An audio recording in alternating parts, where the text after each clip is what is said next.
Hi friends, good morning, सत श्री अकाल, राम राम, अस्सलाम वालेकुम। Welcome back to my class education. This is Rajesh. और जिस घड़ी का आप लोग इंतजार कर रहे थे वो घड़ी आ चुकी है और आज मैं बेसिक टेंस का सीरीज शुरू करने वाला हूं।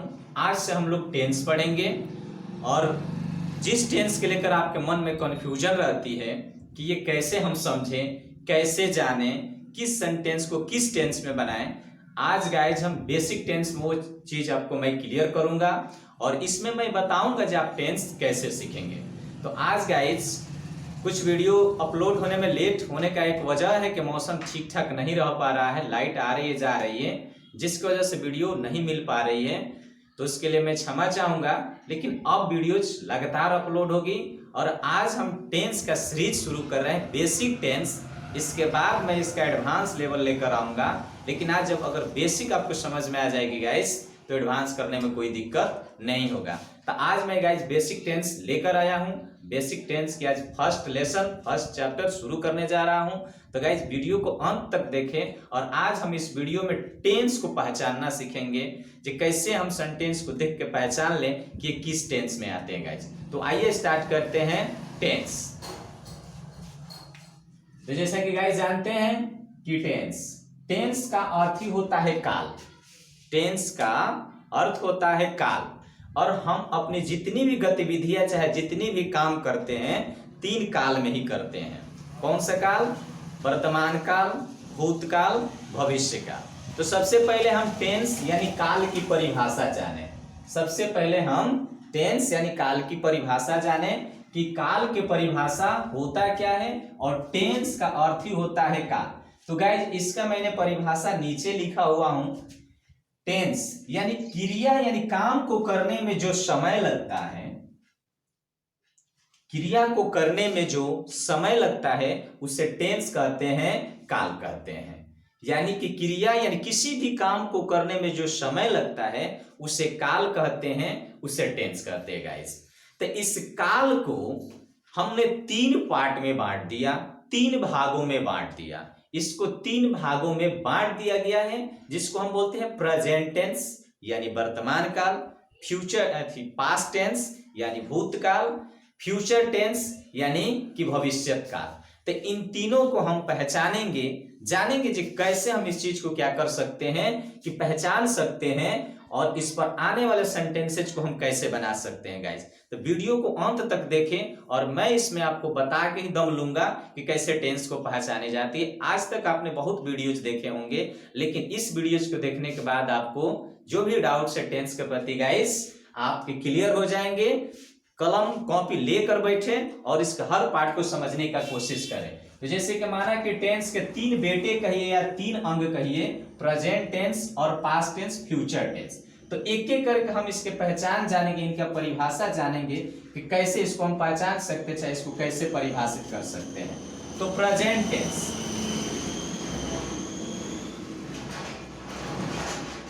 प्रेजेंट टेंस यानी कि जो समय अभी चल रहा है, जैसे कि मैं अभी पढ़ा रहा हूं, ये कौन सा समय है? Present tense.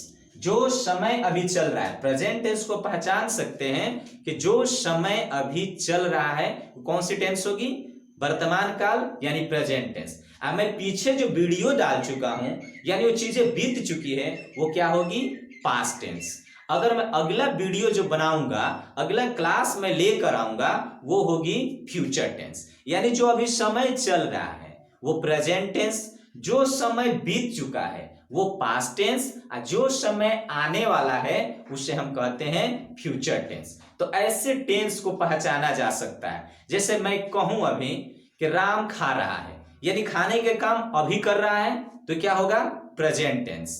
राम खा रहा है, चाहे राम जा रहा है, चाहे राम पढ़ रहा है, तो ये कैसा होगा? ये हम चीजें प्रेजेंट में कह रहे हैं, वर्तमान में कह रहे हैं, तो ये होगा प्रेजेंट टेंस। तो हम कह दें कि राम गया, चाहे राम गया था, तो ये उसके जाने के कार्य है जो कि बीत चुका है, जिसे हम कहेंगे पास्ट टेंस। चाहे राम खा चुका था, चाहे राम स्कूल गया था, चाहे राम दिल्ली गया था, राम बाजार गया था, तो ये चीजें क्या हो चुकी है गाइस? कि बीत चुकी है। तो जो चीजें बीत चुकी है उसे हम पास्ट टेंस कहते हैं। तो जो चीजें बीत चुकी है उसे पास्ट टेंस कहते हैं, और जो चीजें अभी चल रही है उसे प्रेजेंट टेंस कहते हैं गाइस। इसके बाद हम आते हैं फ्यूचर टेंस पर। यानी फ्यूचर टेंस का मतलब भविष्य, यानी कि कभी भी अपने भविष्य की कार्य योजना को बताना हो तो गाइस हम क्या करते हैं, फ्यूचर टेंस का प्रयोग करते हैं। तो फ्यूचर टेंस यानी आने वाले समय को, जो फ्यूचर में आने वाला है गाइस, उस टेंस को हम कहते हैं फ्यूचर टेंस। तो ऐसे गाइस हम पहचान सकते हैं। तो ज्यादा माथापच्ची करने की जरूरत नहीं है, बस प्रेजेंट टेंस जो अभी चल रहा है, मैं पढ़ा रहा हूं प्रेजेंट टेंस से, मैं पीछे पढ़ा चुका हूं पास्ट टेंस से, आगे मैं पढ़ाऊंगा फ्यूचर टेंस। तो इस तरीके से जान लीजिए, अपने डेली लाइफ में इसको जोड़ लीजिए। जैसे आज आप पढ़ रहे हैं, प्रेजेंट टेंस हो गई, पीछे आप पढ़ चुके हैं तो पास्ट टेंस हो जाएगी, और आने वाला समय में आप पढ़ेंगे तो फ्यूचर टेंस हो जाएगी। गाइस तो सबसे पहले टेंस को पहचानना बहुत जरूरी होता है। जब आप पहचान लेंगे गाइस तो आप रुकने वाले नहीं हैं, आप आसानी से टेंस को कर सकते हैं गाइस। यानी टेंस के 3 part, present tense, past tense, future tense. इसको याद क्या रखना है, इसको समझ लेना है। प्रेजेंट टेंस जो अभी समय चल रहा है, पास्ट टेंस जो समय बीत चुका है, और फ्यूचर टेंस जो समय भविष्य में आएगा। और टेंस किसे कहते हैं कि किसी भी काम को करने के, कोई भी काम हो, किसी भी काम करने के लिए जो समय हमें लगता है उसे टेंस कहते हैं या काल कहते हैं। तो गाइस इसी काल के 3 पार्ट होते हैं। इन्हीं तीनों पार्ट में अपनी पूरी जीवन, पूरी दिनचर्या, पूरे अपने कार्य को क्या करते हैं, बताते हैं, चाहे सेंटेंस बनाते हैं, जिसे हम टेंस के नाम से गाइस जानते हैं। तो जान गए कि टेंस किसे कहते हैं, टेंस के कितने पार्ट होते हैं। तो गाइस इसका स्क्रीनशॉट चाहे तो ले सकते हैं, क्योंकि हम एक एक करके प्रेजेंट टेंस के बारे में, पास्ट टेंस के बारे में और फ्यूचर टेंस के बारे में गाइस जानेंगे। तो इसके स्क्रीनशॉट चाहे तो ले सकते हैं, हम आगे बढ़ेंगे।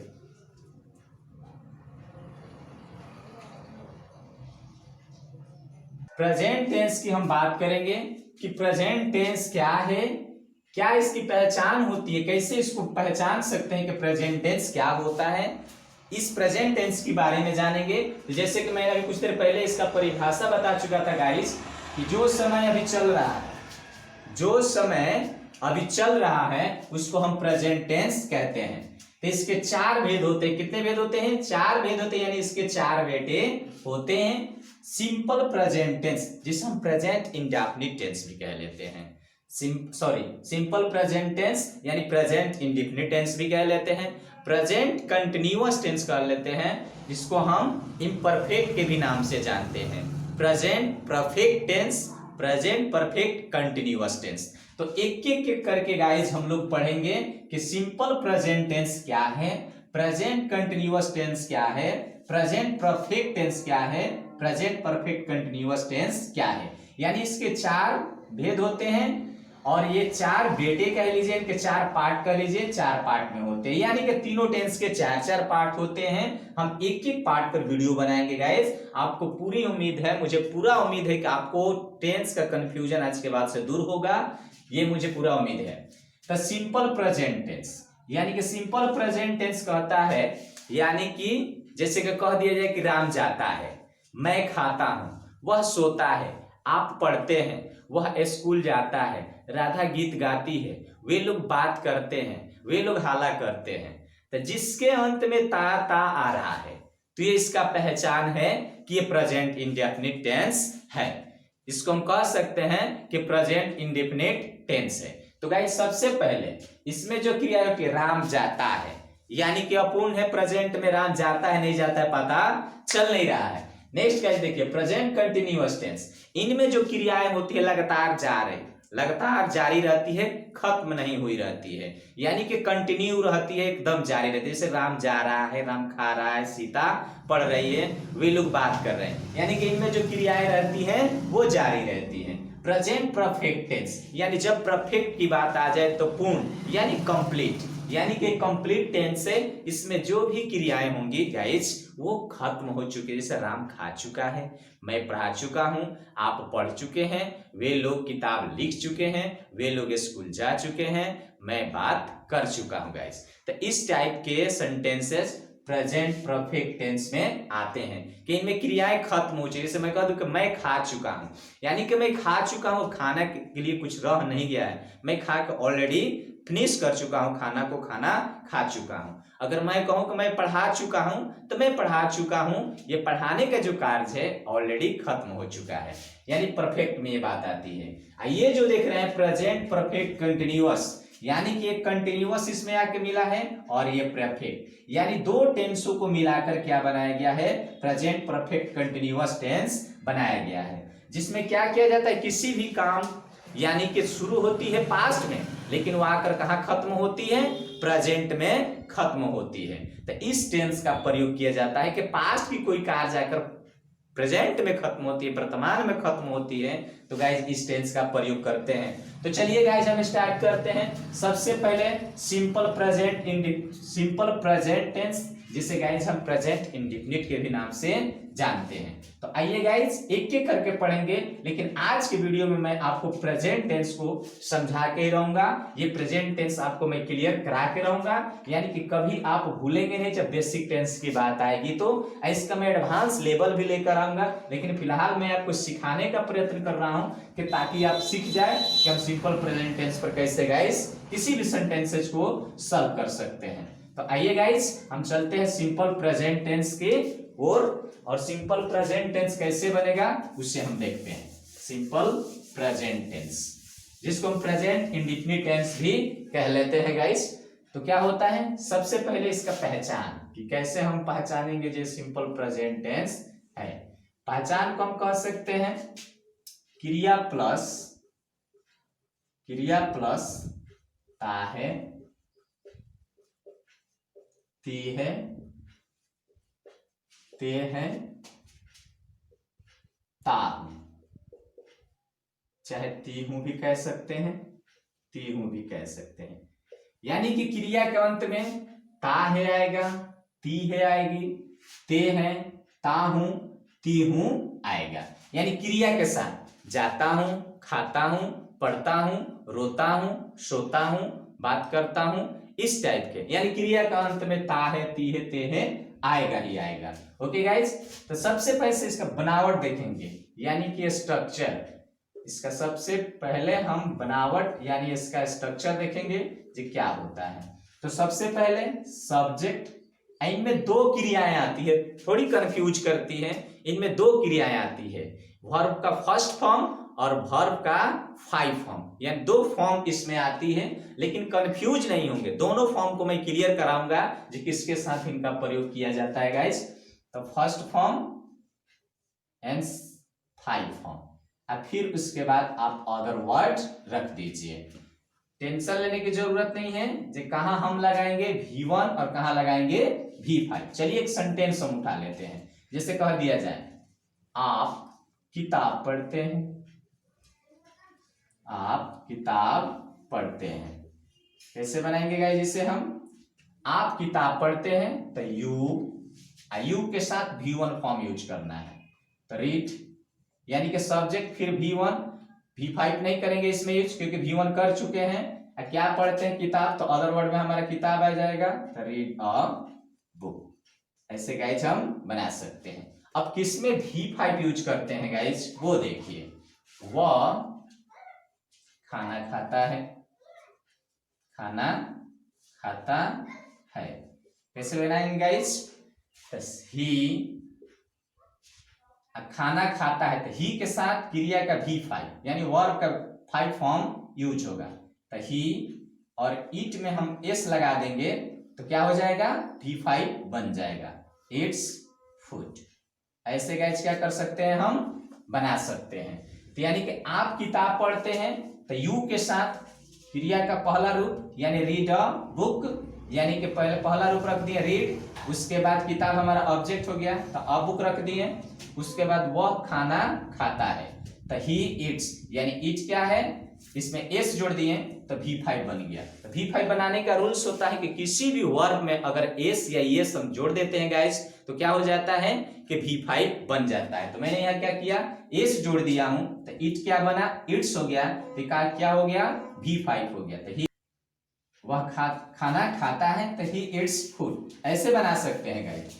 तो V1 और V5 में अंतर क्या है कि V5 बनाने के रूल्स होते हैं, यानी किसी भी वर्ब में एस जोड़कर हम क्या करते हैं गाइस, V5 बना लेते हैं। किसी वर्ब में एस जोड़कर V5 बना लेते हैं गाइस।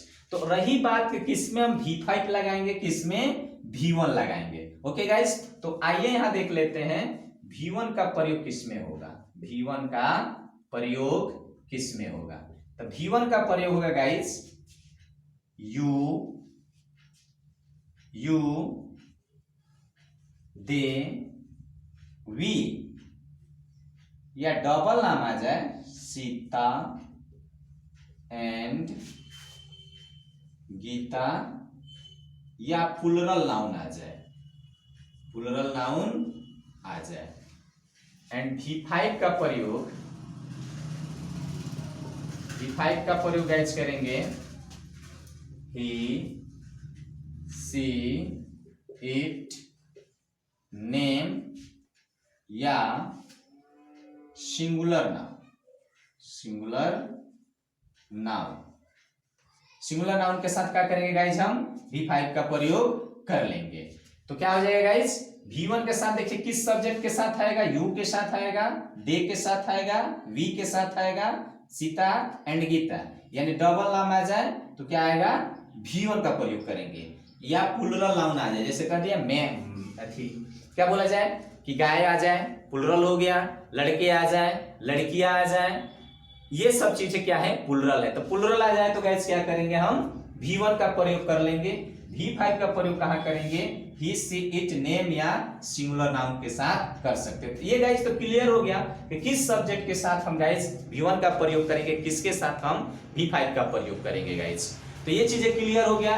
तो चलिए हम कुछ सेंटेंस देखते हैं, सेंटेंस के माध्यम से अगर इसके स्क्रीनशॉट लेना चाहते हैं तो स्क्रीनशॉट ले लीजिए।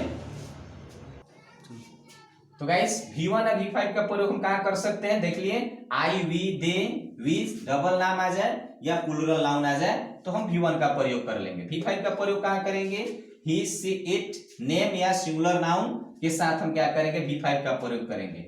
नाम अगर कह दिया जाए तो मोहन भी आ सकता है, सोहन भी कह सकते हैं, सीता चाहे राम, जो भी हो नाम आ सकता है, इसके साथ हम क्या करेंगे, V5 का प्रयोग करेंगे। तो चलिए एक एक करके कुछ सेंटेंस देखते हैं, फिर हम इसके आगे वाले में चलेंगे। आइए गाइस कुछ सेंटेंस हम देख लेते हैं कि इसको कैसे हम बना सकते हैं। आप क्रिकेट खेलते हैं तो यू, और यू के साथ मैंने क्या बोला था कि V1 का प्रयोग करेंगे। तो यू और V1 क्या हो जाएगा, खेलना का प्ले, और क्रिकेट का क्रिकेट ही गाइस कर देंगे। तो यू के साथ मैंने V1 का प्रयोग कर लिया। वह बात करती है यानी कि सी, और सी के साथ मैंने क्या बोला था गाइस, इसके साथ V5 का प्रयोग करते हैं। तो क्या करेंगे, सी टॉक्स, यानी कि एस जोड़ देंगे तो सी टॉक्स, वह बात करती है। राम गीत गाता है, एक नाम का बोध हो गया। तो राम क्या है कि राम एक नाम हो गया, और नाम के साथ भी V5 का प्रयोग हमें करना है। तो गाता है हमारा ये क्रिया है, तो क्या हो जाएगा, सिंग्स, सिंग में क्या करेंगे गाइस, एस जोड़ देंगे। क्या गाता है तो गीत, तो सिंग ए सॉन्ग, ऐसे बना सकते हैं गाइस। वे लोग बाजार जाते हैं, तो दे, और दे के साथ हम V1 का प्रयोग करते हैं, तो जाते हैं, तो दे गो, कहाँ जाते हैं, बाजार की ओर, तो टू मार्केट। ऐसे क्या कर सकते हैं, बना सकते हैं। बच्चे रोते हैं, बच्चे रोते हैं, तो द चिल्ड्रेन, और जानते हैं कि बच्चे क्या है, प्लुरल है, और मैंने प्लुरल सब्जेक्ट के साथ मैंने क्या बोला था कि प्लुरल सब्जेक्ट के साथ आपको क्या करना है, V5 का प्रयोग नहीं करना है, जो कि गलत होता है। क्या करेंगे इसके साथ, अगर आप बच्चे रोते हैं, चिल्ड्रेन वीप्स कर देते हैं, तो ये सेंटेंस हमारा गलत हो जाएगा। इसको हमें वीप करने होंगे, वीप्स नहीं करने होंगे, क्योंकि हम जानते हैं कि बच्चे प्लुरल है, तो प्लुरल के साथ वर्ब क्या आते हैं, V1 आते हैं। तो गाइस ऐसे हम कर सकते हैं V1 और V5 का प्रयोग किस सब्जेक्ट के साथ, तो फिर से मैं चर्चा कर दे रहा हूं। V1 का प्रयोग I we you they plural noun के साथ कर सकते हैं, यानी प्लुरल नाउन बोलिए तो बच्चे, लड़के, लड़कियां, गाय, घोड़े, गधे, ये सब क्या है, प्लुरल नाउन है, ठीक है, यानी प्लुरल सब्जेक्ट भी इनको कहा जाता है। और सिंगुलर सब्जेक्ट में कौन आ जाएगा, यानी third person he she it या नेम, कोई भी नेम, राम श्याम गीता सीता जो भी हो आ सकते हैं, इसके साथ हम V5 का प्रयोग गाइज कर सकते हैं। तो उम्मीद है कि गाइज ये चीजें आपको समझ में आई होगी। तो हम इसके डायरेक्ट अब क्या चलेंगे, निगेटिव की दुनिया में चलेंगे। चाहे कुछ और सेंटेंस देख लेते हैं कि जैसे कि वह कहानी लिखती है, सी राइट्स अ स्टोरी। वह पत्र लिखती है, तो सी राइट्स अ लेटर।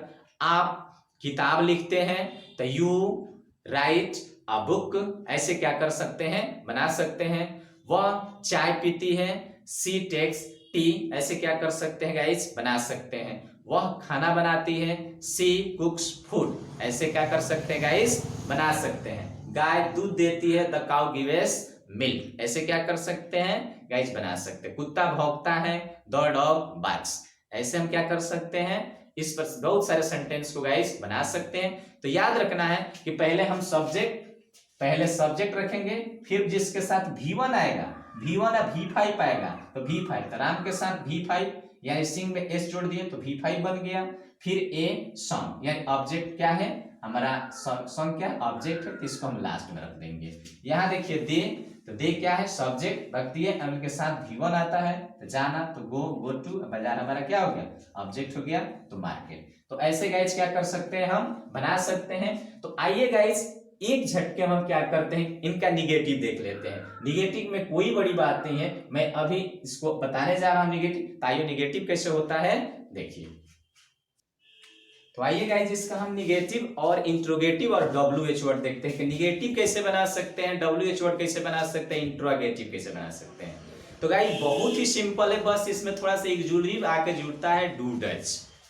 तो इस डू डज में हम निगेटिव में कैसे प्रयोग करेंगे गाइज, बहुत ही सिंपल तरीका है, मैं आपको समझा देता हूं। आइए कैसे क्या करेंगे, जो सब्जेक्ट, फिर डू डज, फिर not, V1 object, subject do does, इसमें आएगा एक्सक्लूसिव के तौर पे नॉट।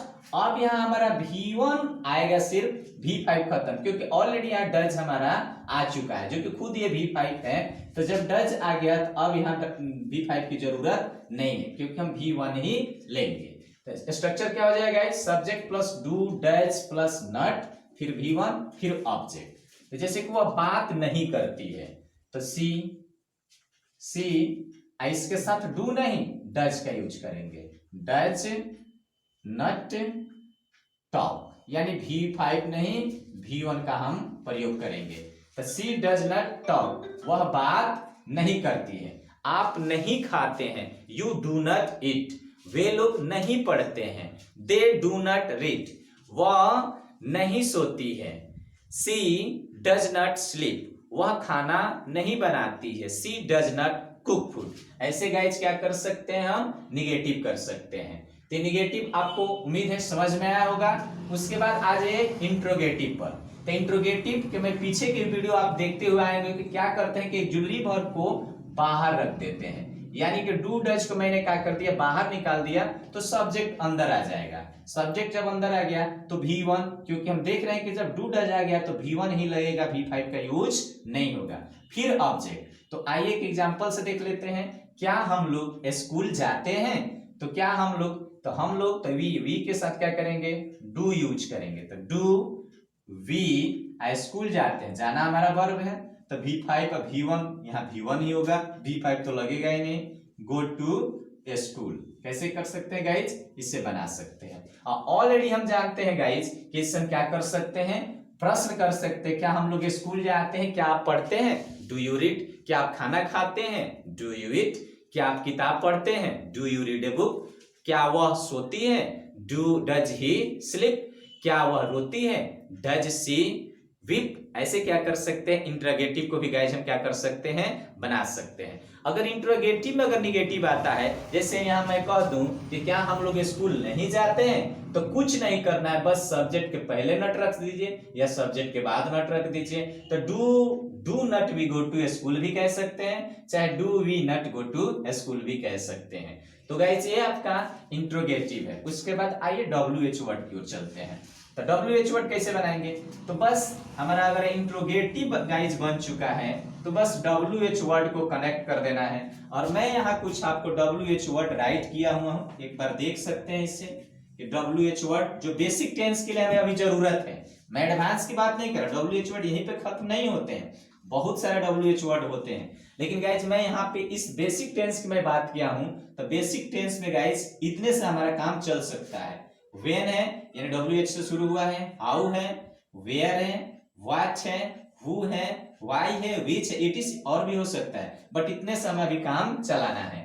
तो सबसे पहले WH वर्ड, फिर डू डज, फिर सब्जेक्ट, फिर V1, फिर ऑब्जेक्ट। जैसे यहाँ आइए एग्जांपल से देख लेते हैं, वह क्यों बात करती है, वह क्यों बात करती है, तो हमारा WH वर्ड कौन मिला, वाई, तो सबसे पहले इसको रखेंगे, तो वाई क्या, डू डज, तो इनके साथ क्या आएगा, डज, डज यूज कर लेंगे, और फिर सब्जेक्ट तो सी आ जाएगा, सी, बात करना क्या होता है, टॉक, V5 नहीं लगाएंगे, अगर आपके दिमाग में आ रहा है कि V5 यूज करें तो नहीं, क्योंकि मैंने यहाँ ऑलरेडी V1 लिख चुका हूं। तो एक बार मैं आपको क्लियर कर दूं कि डू किसके साथ लगेगा, डज किसके साथ लगेगा, तो एक बार देख लीजिए, बस आपको याद नहीं होता, जिसके साथ V1 उसके साथ डू का प्रयोग करेंगे निगेटिव इंट्रोगेटिव WH वर्ड में, एंड डज का प्रयोग जिसके साथ हम करते थे V5 का प्रयोग उनके साथ हम डज का प्रयोग करेंगे, यानी ही, सी, इट, नेम या सिंगुलर नाउन, यानी third person he, she, it के साथ क्या कर सकते हैं गाइस, हम डज का प्रयोग कर सकते हैं, कब, इंट्रोगेटिव में, जो कि मैं यहाँ लिख चुका हूं। डज का प्रयोग ही, सी, इट, नेम या एसजी यानी सिंगुलर नाउन के साथ हम कर सकते हैं, सिंगुलर नाउन के साथ कर सकते हैं गाइस। तो वह क्यों बात करती है, तो व्हाई डज शी टॉक्स, वह क्यों रोती है, तो व्हाई डज सी वीप, ऐसे बना सकते हैं। आप कहाँ पढ़ते हैं, तो वेयर डू यू रीड, ऐसे बोल सकते हैं। आप कहाँ जाते हैं, तो वेयर डू यू गो, ऐसे क्या कर सकते गाइस, WH वर्ड भी बना सकते हैं। तो उम्मीद है गाइज आपको निगेटिव इंट्रोगेटिव WH वर्ड ये समझ में आया होगा गाइज। अभी मैं बात कर रहा हूँ बेसिक टेंस की, तभी बेसिक से ज्यादा इसमें कुछ नहीं बताऊंगा, यही टेंस हमारी खत्म नहीं होती, बस अभी मैं सिखाने का प्रयत्न कर रहा हूँ कि कैसे हम टेंस को समझ सकते हैं, कैसे इस पर सेंटेंस को बना सकते हैं गाइज। तो फिर एक बार मैं चर्चा कर दूं, निगेटिव इसका कैसे होगा, सब्जेक्ट प्लस डू डज, फिर नॉट रख लेंगे, फिर वर्ब वन, फिर ऑब्जेक्ट, इस पर क्या कर सकते हैं, बना सकते हैं। इंट्रोगेटिव डू डज यानी जैसा सब्जेक्ट यानी ही, सी, इट तो डज, और आई, वी, दे तो डू का यूज कर लेंगे, बाहर निकाल देंगे, फिर वर्ब वन, फिर ऑब्जेक्ट। जैसे यहाँ एग्जांपल से आप देख रहे हैं, WH वर्ड यानी हमारा इंट्रोगेटिव बन गया, तो WH वर्ड में कोई दिक्कत नहीं, WH प्लस डू डज, फिर सब्जेक्ट, फिर V1, फिर ऑब्जेक्ट, यानी कि वह क्यों बात करती है, तो व्हाई डज शी टॉक, ऐसे क्या कर सकते हैं, बना सकते हैं। तो इसका स्क्रीनशॉट चाहे तो ले सकते हैं, स्क्रीनशॉट ले लीजिए। ओके गाइज, अगर आप इसका स्क्रीनशॉट ले लिए हो तो गाइज इस वीडियो को पूरे अंत तक देखें, उम्मीद है आपको टेंस पूरी समझ में आएगी। अभी ये प्रेजेंट टेंस है, प्रेजेंट टेंस के फर्स्ट पार्ट में प्रेजेंट इंडेफिनिट टेंस यानी सिंपल प्रेजेंट टेंस हमने इस वीडियोज में देखा। अगर इसमें कहीं दिक्कत हो तो कमेंट बॉक्स में जरूर लिखकर बताएं कि हाँ हमको समझ में नहीं आया। तो नेक्स्ट पार्ट जब मैं लेकर आऊंगा प्रेजेंट कंटिन्यूअस टेंस में, तो सबसे पहले मैं इसको चर्चा करूंगा और कमेंट्स को देखूंगा, फिर गाइज मैं आगे की ओर बढ़ूंगा प्रेजेंट कंटिन्यूअस टेंस की ओर। तो गाइज उम्मीद है ये वीडियो आपको आपके कंफ्यूजन को दूर किया होगा। फिर मिलते हैं हम गाइज अगले वीडियो में, तब तक के लिए thank you very much, have a nice day.